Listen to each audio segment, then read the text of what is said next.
robbery patrol walked the store and called state police. Troopers were able to get surveillance pictures of the woman wearing a parka.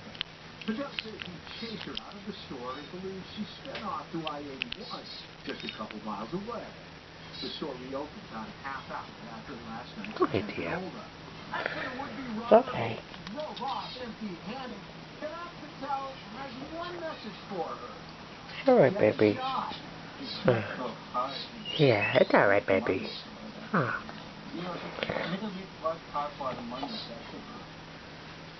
There's my girl. In the meantime, Patel returned to work at convenience stores this afternoon. They told him Newswatch 16. Hi, Dave. Thanks. I'm getting Take for that belly. Yeah, take for that belly. That robbery happened before 10:30 at this Church Hill, the intersection of Hazel and River Street. Police say a masked woman held up a worker and then took off. Officers didn't say how much she got away with from that Church Hill in Wilkes-Barre. A Wilkes-Barre school statue of the Virgin Mary that was vandalized is back in place today.